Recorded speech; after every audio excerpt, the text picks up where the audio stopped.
হচ্ছে আপনারা দেখছেন যে 23 তারিখ থেকে আমাদের যে ট্রাকের মাধ্যমে ত্রাণ বাংলাদেশের বন্যা কবলিত যে জেলাগুলো সেই জেলাগুলোতে পাঠানোর যে কার্যক্রম সেটি চলছে। আসলে আমি যদি ধরেও নিই, আসলে আমাদের বিভিন্ন জায়গা থেকে প্রশ্ন আসছে বা চাহিদা আসছে যে আমাদের এই গ্রামে যাচ্ছে না, এই গ্রামের এই অংশে যাচ্ছে না, কিংবা এই ইউনিয়নে এখনো যায়নি। সো এই বিষয়গুলোতে আমাদের কিছু আসলে আবদার আছে বা চাওয়া আছে। এই চাওয়াগুলো বাংলাদেশের যারা সামর্থ্যবান মানুষ রয়েছেন তাদের প্রতি। তার পূর্বে আপনাদেরকে যদি একটা স্ট্যাটিস্টিক্স বলি, আমি দেখলাম যে 4টি জেলা বন্যা কবলিত, মূল যদি 4টি প্রধান জেলা ধরি তাহলে হচ্ছে ফেনী, কুমিল্লা, লক্ষ্মীপুর, নোয়াখালী। এই 4টি জেলায় গ্রাম রয়েছে প্রায় 6300। এখন 6300 গ্রামের মধ্যে আমি যদি একটা গ্রামে একটা ট্রাকে আমি ধরছি অ্যারাউন্ড 700 থেকে 1000 খাবার যায় একটা গ্রামে। আসলে একটা যেহেতু পুরো গ্রামে এফেক্টেড, তার মানে একটা গ্রামের জন্যই যথেষ্ট।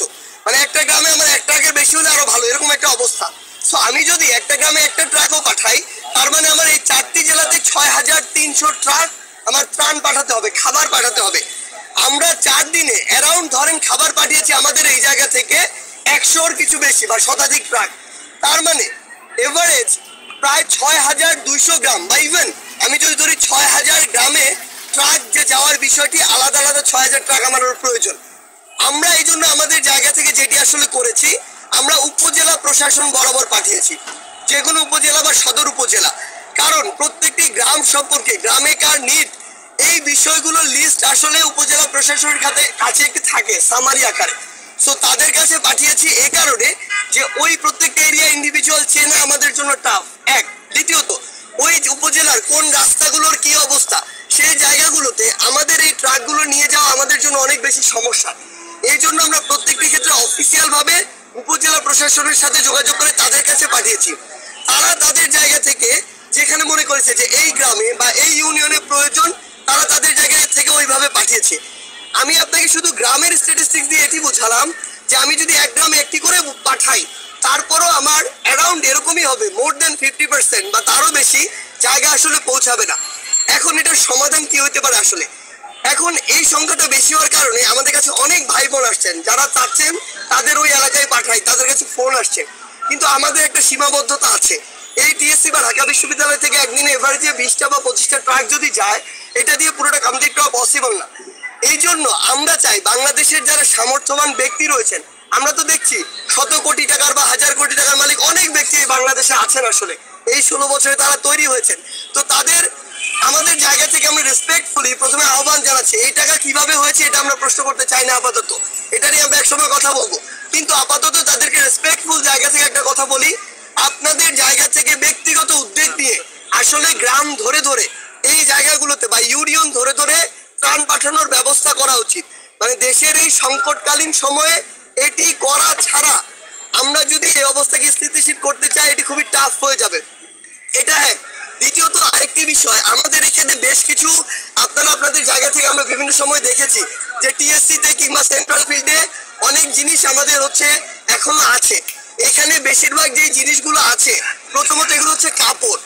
এখন আপনি আমাকে বলেন, যখন এই বন্যা কবলিত একটি অবস্থায় একটা মানুষ আবদ্ধভাবে একটা আশ্রয় কেন্দ্রে বা কোনো একটি সিকিউর জায়গায় থাকে, সেখানে আসলে কাপড়টা কতটা ইম্পর্টেন্ট বা কাপড়টা এই মুহূর্তে দিয়ে এটা কতটা যুক্তিযুক্ত। আমার ধরেন লিমিট আমি 10টা ট্রাকই পাঠাবো বা 25টা ট্রাক পাঠাবো, তো আমার তো খাবারটা বেশি ইমার্জেন্সি।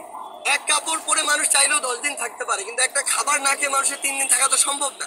সেই জায়গা থেকে আমরা খাবারটিকে প্রায়োরিটি দিচ্ছি এবং অবস্থা কিছুটা স্বাভাবিক হলে, বন্যার পানি কিছুটা নেমে গেলে এই কাপড়গুলো যেভাবে ডিস্ট্রিবিউট করা যায় সেভাবে দিব।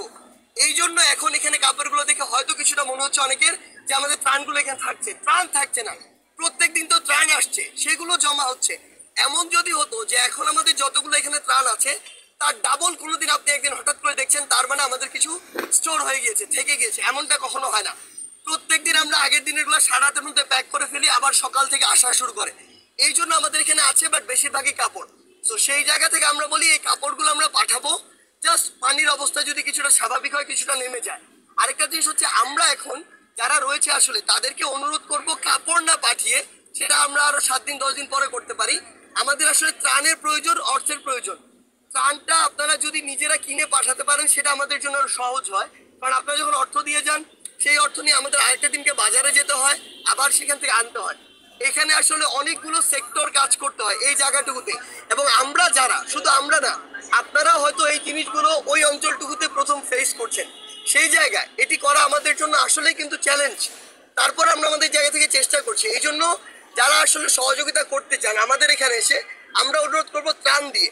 এই মুহূর্তে আমাদের কি কি লাগবে সেটা যদি জাস্ট একটু আমাদের জায়গা থেকে বলি, সেটা হচ্ছে যে আমাদের যে বিস্কুটের বিষয়, বিস্কুটগুলো বিভিন্ন ধরনের বিস্কুট, এরপরে মোমবাতি, সাবান, লাইটার, ম্যাচ, এই জিনিসগুলো, আলো এবং আগুন সংক্রান্ত, sanitary napkin, tasty saline, coil, চিনি, গুড়, চিরা, মুড়ি, ফিটকিরি, পানি বিশুদ্ধকরণ ট্যাবলেট, এই বিষয়গুলো, আর বাচ্চাদের যে খাবারগুলো, বাচ্চাদের যে বিভিন্ন খাবার এবং মেডিসিনগুলো, আমরা আপনাদেরকে অনুরোধ করব যদি আপনাদের থাকে আপনারা দিয়ে যাবেন। যদি আপনারা দিতে চান, আপনাদের না থাকে, তাহলে কাইন্ডলি আপনারা একটু কষ্ট করে কিনে এনে যদি দেন, তাহলে আমাদের কাজটা একটু সহজ হয়, আমরা এই জিনিসগুলো দ্রুত পাঠাতে পারি। আর আরেকটি জিনিস আপনাদের উদ্দেশ্যে বলতে চাই, সেটি হচ্ছে যে এই যে বিভিন্ন জায়গায় উপজেলা প্রশাসন থেকে ইউনিয়নের বিভিন্ন জায়গায় আমরা আমাদের জায়গা থেকে বলি, ওই রুট লেভেলে আমরা যারা, যেই টিম 2-3 জন এখান থেকে যায়, তাদের কিন্তু প্রত্যেকটা জায়গা চিনে চিনে দেওয়া সম্ভব নয়। প্রত্যেকটা মানুষ আসলে এলাকার প্রতি কিছুটা বায়াস।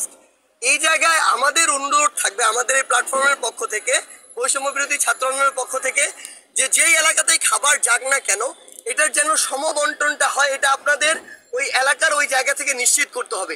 আমাদের ধরে ধরে করা সম্ভব না। এইটুকু নৈতিকতা কিংবা এইটুকু আপনার ব্যক্তিগত দায়িত্ববোধের জায়গাটি থাকতে হবে, যে এলাকায় যখন যায়, হোক উপজেলা প্রশাসনের মাধ্যমে, হোক ট্রাকের মাধ্যমে, একটি পাড়ায় গিয়েছে মানে ওইখানেই খালি করে দিতে হবে, ব্যাপারটা যেন এমন না হয়, এইটুকু দায়িত্ব নিতে হবে।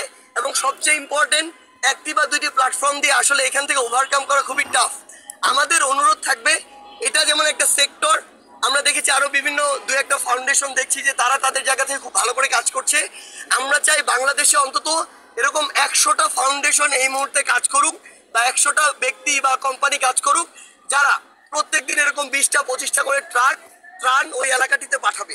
আরেকটা অনুরোধ করতে চাই, মানসিকভাবে প্রস্তুতি নেওয়ার জন্য বাংলাদেশের সামর্থ্যবান কিংবা অন্তর্বর্তীকালীন সরকার সহ বিদেশি যারা সংগঠন রয়েছেন, তাদেরকে এটুকু অনুরোধ করতে চাই, পানি নেমে যাওয়ার পরে যেই চ্যালেঞ্জটা আসছে, এটা সবচেয়ে বড় চ্যালেঞ্জ। একটা মানুষের বা একটা পরিবারের 10 দিনের খাবার খেতে হয়তো সব মিলে খরচ 10,000 টাকা হতে পারে, কিন্তু যার বাড়ি ভেসে গিয়েছে, যার ফসলি জমি ভেসে গিয়েছে, ফসল ভেসে গিয়েছে, গবাদি পশু ভেসে গিয়েছে, ওই মানুষটাকে মিনিমাম একটু স্বাবলম্বী করতে বা একটা ঘরে আশ্রয় দিতেও কয়েক লক্ষ টাকার প্রয়োজন। সো ওই খরচটা কিন্তু বিশাল বড় একটা খরচ। আমরা আপনাদেরকে অনুরোধ করব, আপনারা মানসিকভাবে এইটুকু প্রস্তুত হন, কারণ আলটিমেটলি পুরো দেশের এই সিস্টেমটা একটা চেইন সিস্টেম। দেশের একটা পার্ট বা দেশের অসংখ্য এরকম লক্ষ লক্ষ মানুষ যদি অর্থনৈতিকভাবে বা সামাজিকভাবে এরকম একটা দুর্দশাগ্রস্ত অবস্থা দিয়ে যায়, তাহলে আগামীতে এটার সাফার